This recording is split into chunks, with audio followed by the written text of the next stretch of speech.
Sejam todos muito bem-vindos. A gente começa agora o primeiro episódio do Diálogo CPP, que é o podcast do Centro do Professorado Paulista.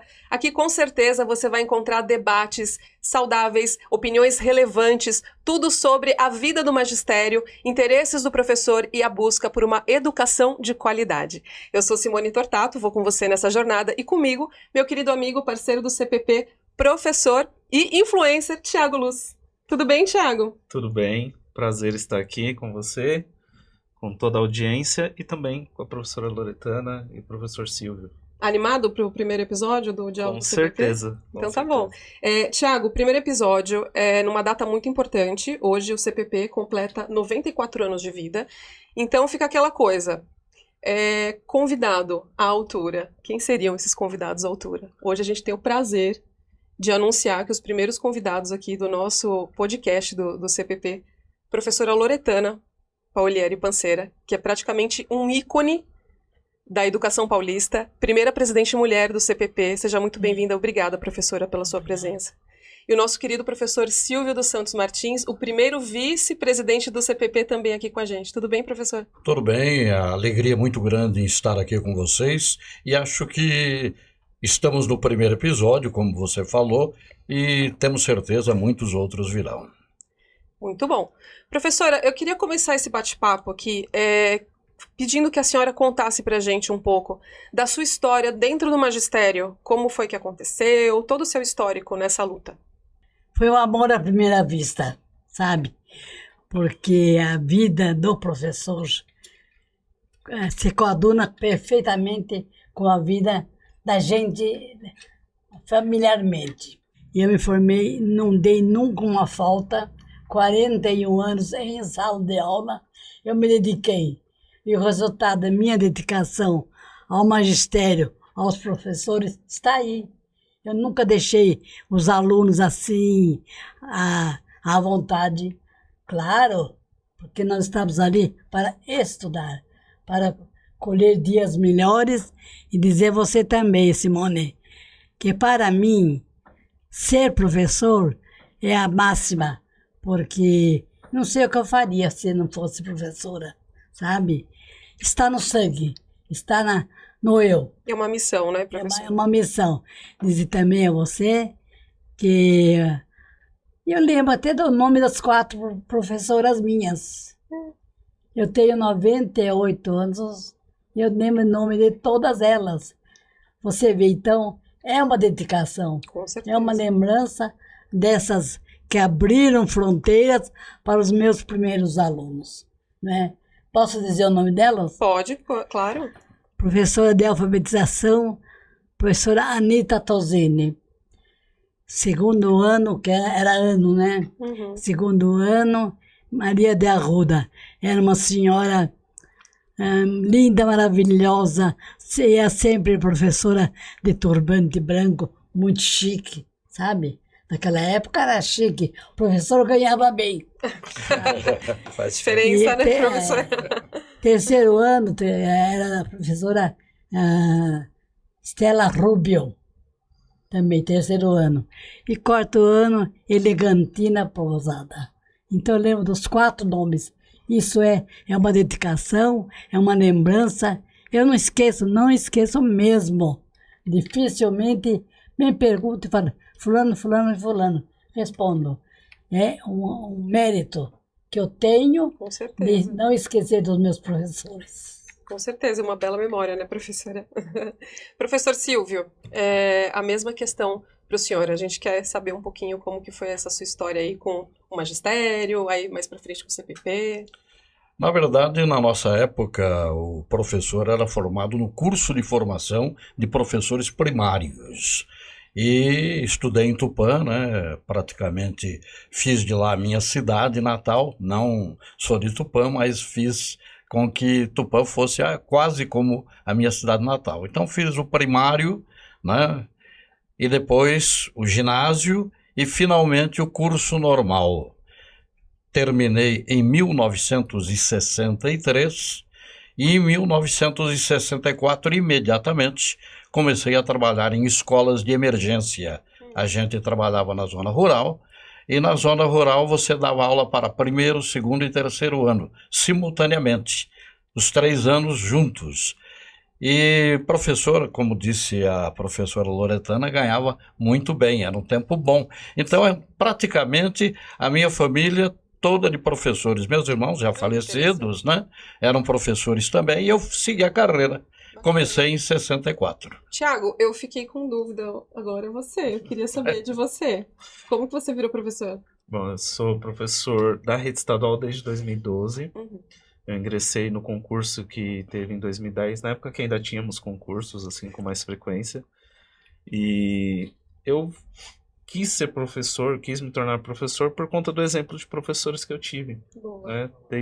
Ouvindo a professora Loretana falando sobre as professoras que ela guarda com carinho, eu me lembrei de alguns nomes também, de algumas professoras que passaram pela minha vida, né? No primeiro ano do ensino fundamental, professora Cássia, professora Eunice, professora Márcia Brandi. Algumas delas têm um contato até hoje ainda e foram inspiração, né? Vendo o exemplo delas, tanto no trato com os alunos, como de luta também, né? Porque os professores sempre tiveram esse histórico. Sim. E isso fez com que eu tivesse esse desejo de ir para a educação. Então, fiz faculdade por meio do ProUni, que na época não tinha condições financeiras para pagar o ensino superior, e após me formar, passei no concurso, ingressei na rede estadual e estamos aí até hoje.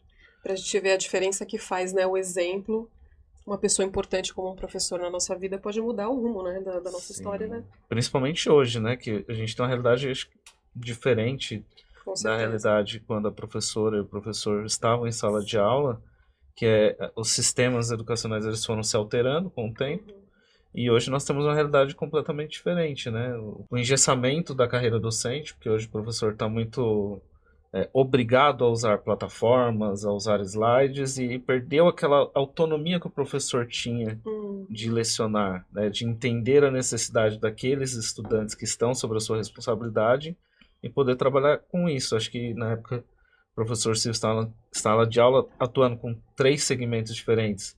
Tinha essa liberdade, né, professor? Verdade, era uma liberdade que nós tínhamos e muitas vezes a gente encontrava alguma dificuldade pela frente e o professor dava, vamos dizer assim, conseguiu o resultado que ele esperava porque ele tinha liberdade para trabalhar. Hoje a gente percebe que existe uma limitação, né? Uma limitação nisso, e acho que isso dificulta tanto o professor como os próprios alunos. Quais são as diferenças fundamentais que os senhores enxergam na educação lá atrás e hoje, a sala de aula? Professora Loretana, primeiro.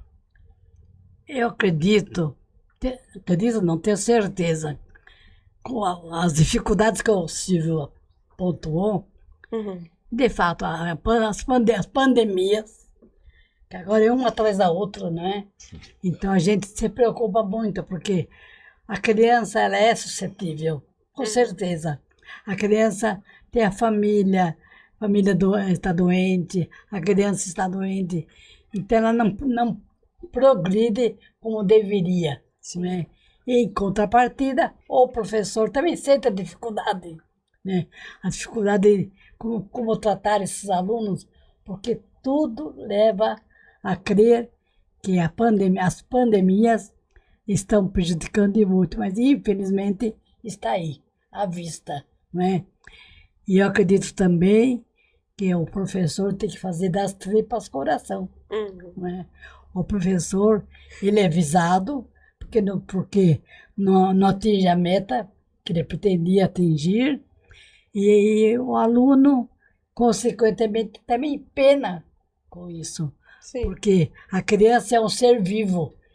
Ele faz o que ele quer? Não. Ele progride de acordo com o que lhe é ensinado. E eu, professor, tenho um certo limite. Tal coisa não pode, tal coisa não pode. Então, a gente se preocupa muito. No caso nosso do CPP, a preocupação é enorme. Eu já visto agora que, graças a Deus, está o Tiago aqui em sala de aula. É um ponto positivo para nós do CPP, viu, Tiago? Sim. Isso confirma para você que você vindo para o nosso hall de lutadores, você só contribuiu, porque ele está na sala de aula. Ele está vivendo o programa, certo? A dificuldade. E ajudando também os alunos a superar. Com certeza. E você, professor Silvio, que diferenças fundamentais o senhor enxerga da educação, antes, hoje, a sala de aula, o papel do professor, como que o senhor vê? Olha, interessante porque eu, como aluno do Grupo Escolar Bartira, do primeiro ano em Tupã, eu aprendi a ler com a cartilha Sodré, de Benedita Stahl Sodré. E acredito que aprendi relativamente bem, né? E depois, como professor, eu quis usar a cartilha Sodré. Eu sabia até como o professor deu aula para mim, eu ia dar aula para os alunos. Né? E eu tive, vamos dizer assim, a insatisfação no momento do inspetor falar, no meu setor ninguém vai usar cartilha. Eu falei, mas como? Era assim foi assim que eu aprendi, não é assim que eu vou ensinar. E tive vamos dizer assim, uma alteraçãozinha, né? Uma discordância. E comecei mais ou menos a seguir aquelas normas que estavam impondo. Depois de um certo tempo eu percebi que eu não estava obtendo sucesso. Aí eu pensei comigo, quem vai ser o grande prejudicado? Eu ou os alunos? Os alunos. Com certeza. Aí sabe o que eu fiz? Vou usar e vou trabalhar com aquilo que eu sei, com aquilo que me ensinaram e com aquilo que inclusive eu aprendi na escola normal. Então na prática eu comecei a usar a cartilha Sodré e graças a Deus fui bem sucedido. Então eu acho que a importância de dar ao professor a liberdade dele trabalhar em sala de aula, não impor. Impor não funciona. Com certeza. Professor, ainda nesse assunto, o senhor pode pontuar para a gente, então, a gente observando todas essas diferenças, essas mudanças ao longo dos anos, tal, como que o CPP vai se adequando a essas mudanças junto com o professor? O CPP tem se adaptado, ele tem acompanhado e agora estamos observando coisas que, na verdade, a gente não concorda muito. Mas, claro, vamos lutar ao lado do professor, porque uma coisa tem que ser bem clara, liberdade de cátedra. O professor sabe mais do que ninguém, do que alguns que estão nos gabinetes e que nunca entraram na sala de aula. Então, o importante realmente é estar ao lado do professor. E isso o CPP tem feito bastante, né? O senhor tem viajado bastante pelo interior, pode dizer. Sim. Do trabalho do CPP no interior, como é que está sendo? Eu sei que tem os polos regionais, queria que o senhor falasse um pouquinho disso. Na verdade, nós temos quase 90 sedes regionais, estamos impondo os polos regionais agora, trabalhando nesse sentido, e a gente tem observado realmente algum dissabor dos professores. Os professores estão preocupados. Nós temos que estar ao lado dos professores e estaremos, tanto aqui na Central como nas sedes regionais, sempre lutando pelo professor, seja ele municipal, seja ele estadual, enfim, aquele que faz da educação o seu dia a dia. Eu acho bem interessante essa questão do CPP, a atuação do CPP enquanto professor que está em sala de aula, porque assim, eu vejo que tudo que sai de informação com relação à educação está no site do CPP. É verdade. Sai alguma nota no Instagram, sai um story, sai sempre antenado ali com o que está saindo e colocando posicionamento, informando os professores. Acho que essa questão de ter as sedes para o atendimento presencial e essa proximidade também pelas redes sociais, acho que é um diferencial que o CPP tem buscado sempre estar inovando. Agora o podcast também para trazer essas informações. Né? Exato. É um trabalho que nós estamos iniciando hoje, né? E acredito que vai dar frutos. Primeiro de muitos, né, professor? Sim, com certeza. Eu queria que vocês dois, professores, comentassem um certo aspecto que o CPP, ele, durante a história dele, ele sempre foi visto como uma entidade para professores da escola pública estadual. Né? A gente sabe que o CPP, as pessoas têm essa visão. É assim como que é hoje, a gente sabe que mudou um pouquinho, né? Como que é? Aliás, Simone, foi bom que você tocou nesse assunto. Nós estamos reformando o nosso estatuto, renovando, não reformando. Sim. Que às vezes a reforma cai fica pior ainda. Verdade. Renovando nosso estatuto, inclusive poderá ser associado nosso, professores da rede estadual, municipal, federal e até em universidades, desde que seja professor.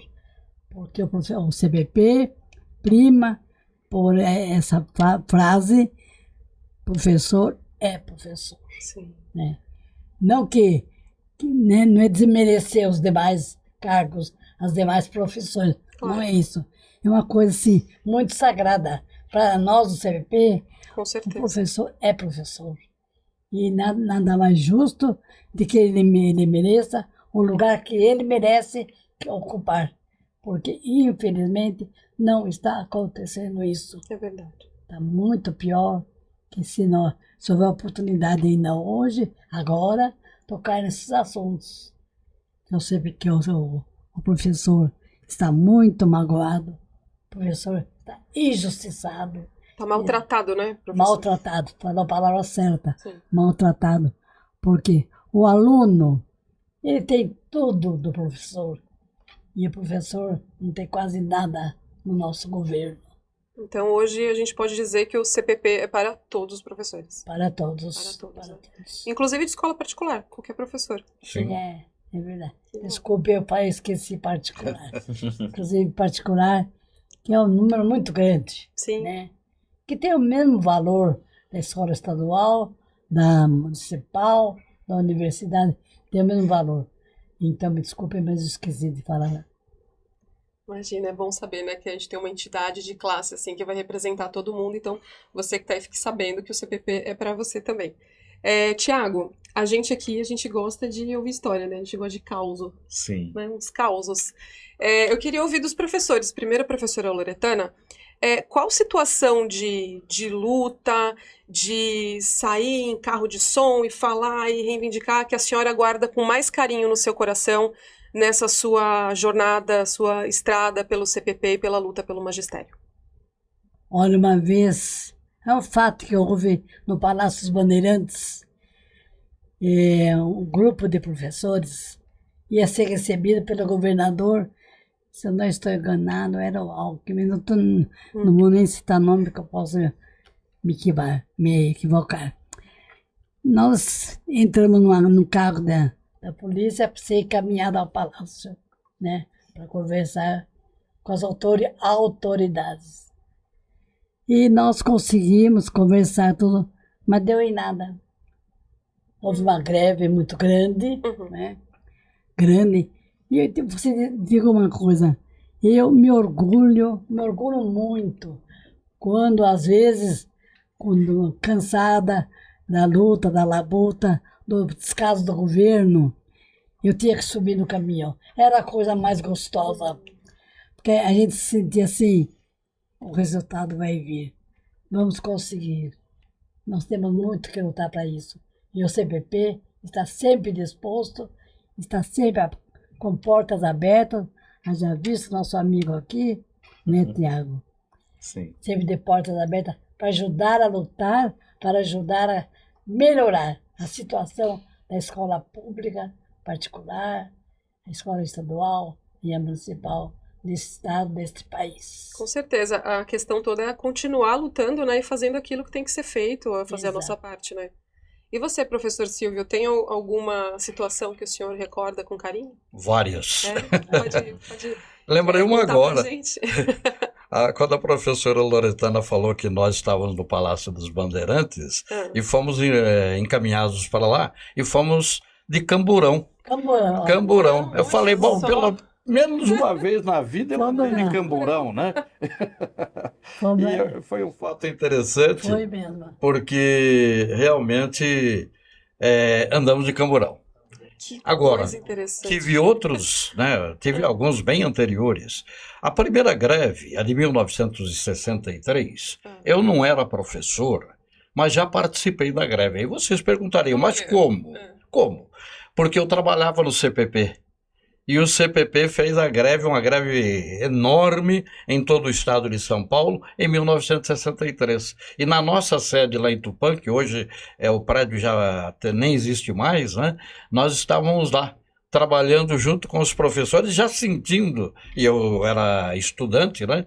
Eu fazia o curso normal, eu já senti que seria uma luta.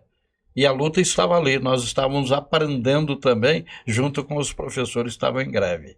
Esse foi um momento muito marcante. Eu tive o exemplo de várias professoras e professores que sempre estiveram na luta. Eu era pequeno, ouvia falar, o professor está de greve. Eu não entendia muito bem o que era, e com o passar do tempo eu fui compreendendo isso.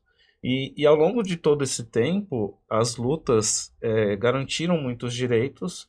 E nós tínhamos, eu lembro que muitos secretários de educação eram professores, que atuavam como secretários, então eles compreendiam qual que era o problema ali da educação e minimamente tentavam fazer algo nesse sentido. E aí, ao longo dos anos, eu sinto que essa lógica ela foi se perdendo, né? Passaram a ter outras pessoas de outras áreas diversas à educação que passaram a ser secretários. Com certeza. E modificaram até a forma de relacionar-se com as entidades representativas, né? Hoje a gente tem uma dificuldade grande de poder dialogar com o secretário da educação, que às vezes nem aparece, e de que forma que vocês, como representantes do CPP, presidente do CPP, primeiro vice-presidente, vocês conseguem, vocês pensam a respeito desse trato com a educação que os sucessivos governos têm tido e têm menosprezado os professores. Como vocês conseguem enxergar essa questão? Olha, o problema é muito sério, porque quando o secretário da educação ele é um professor ou ligado realmente à educação, as coisas, vamos dizer assim, vão acontecendo normalmente. Agora, o que a gente tem observado ultimamente é que são pessoas não ligadas à educação. E, claro, não ligadas à educação, não conhecem a educação como devem, e tem um outro detalhe, formam uma equipe quase da mesma maneira.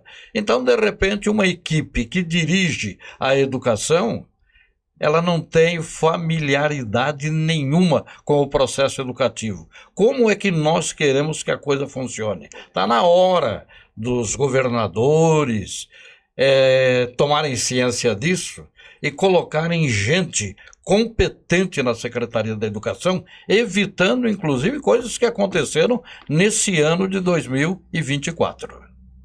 Inclusive, desde 2023, a gente tem tido muitos recuos por parte da Secretaria da Educação, né? Eles impõem uma medida que não funciona e aí espera dar o problema para recuar. Ah, não, vamos voltar atrás, voltar como era, ou tentar rever essa questão, né? Exato. Professora, a senhora concorda com tudo que foi colocado? Como que a senhora vê a questão do governo, o papel hoje do governo na educação? Como o senhor disse bem, e muito bem dito, quem é da educação tem que ser da educação. Mesmo porque quando houve aquela proposta do senhor Feder, se não me engano, de transformar o livro de alfabetização em virtual, o que aconteceu? Ele voltou atrás. Um absurdo. Como é possível? Toda criança teria que ter um computador, teria que ter tudo na sala de aula para poder fazer esse trabalhinho, não é? E até me lembro que na Padrancheta, quando eu me formei ou não me formei, nós tínhamos ao lado da sala de aula, onde eu estudei para professor, ao lado da sala de aula, tinha a sala de aula prática.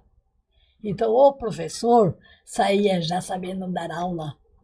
Hoje, infelizmente, não por sua culpa, os governos que só apedrejam o professor, ele esquece de que, naquela época, saíram os melhores professores. E eu cito a vocês, não sei se você deve conhecer, Solon Borges dos Reis, Sulden Menucci, foram os fundadores do CPP. Imagina só, um desses aí que está no governo, que estão no governo, será que tem pelo menos um diploma de primário? Eu jogo isso, eu desafio isso, porque é terrível. Como bem disse o Silvio, o professor tem que ser professor, não adianta vir com inventar tal livro, ou transformar a criança.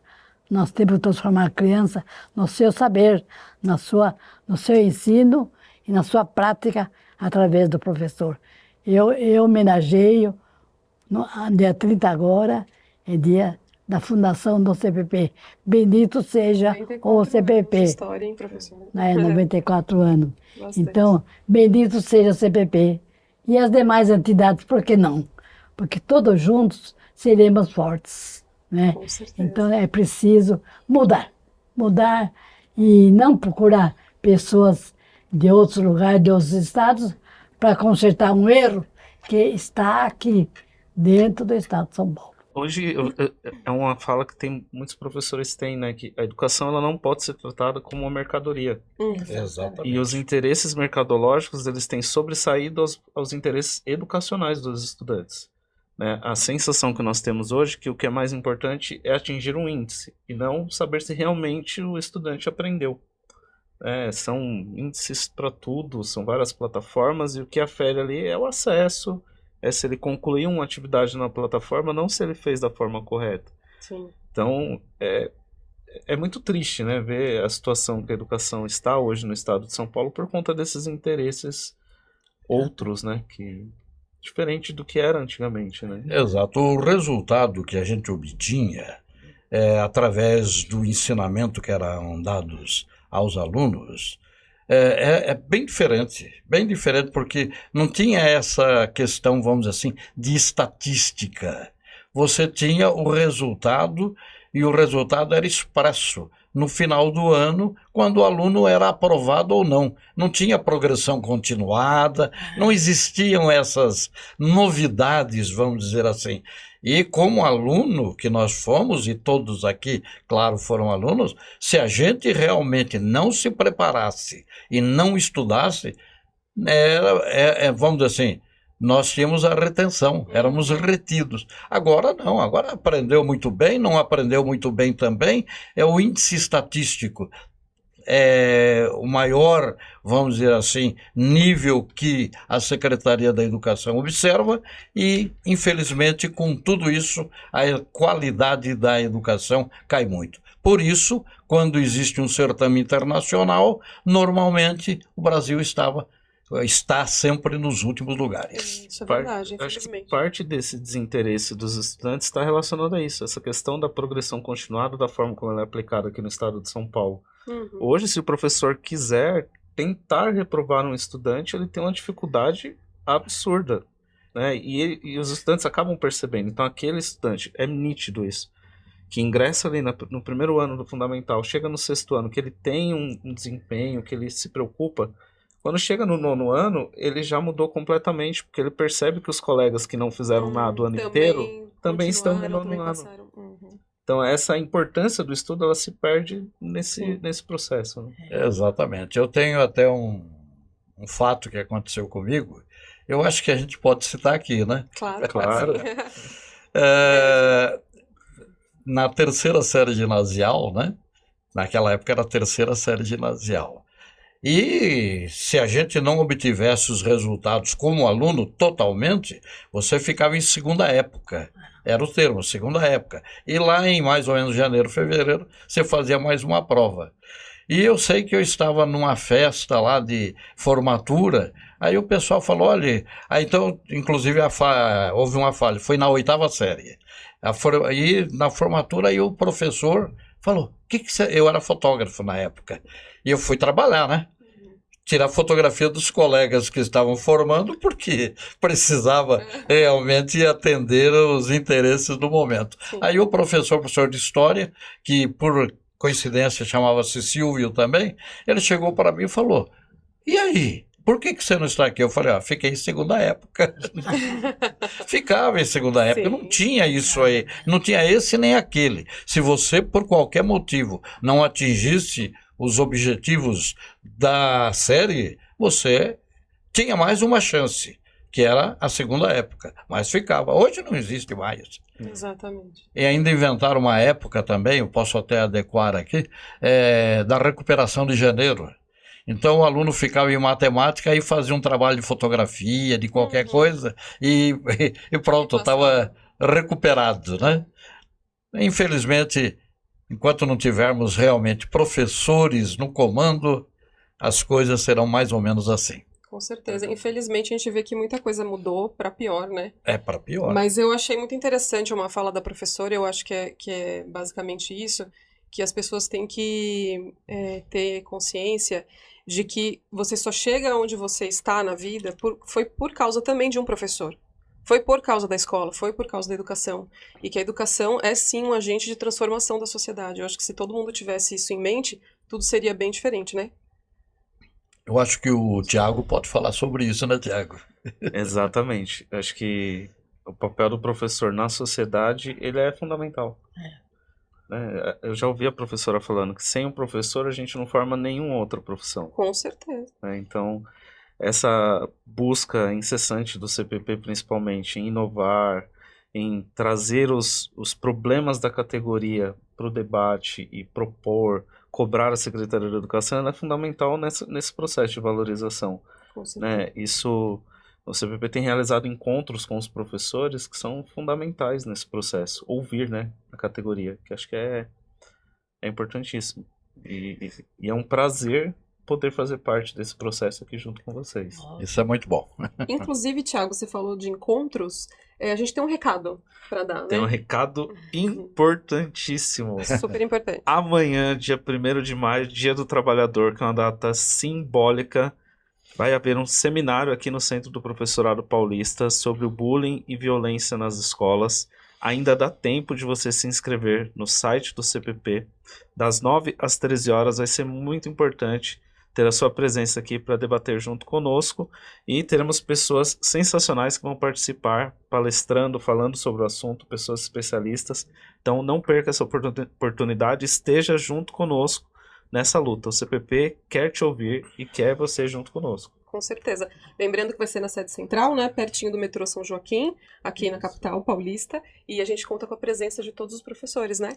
Professora, e a gente queria encerrar com uma mensagem de vocês aos docentes que nos assistem. Se a senhora pudesse, por favor, mandar uma mensagem a todos. A mensagem que eu,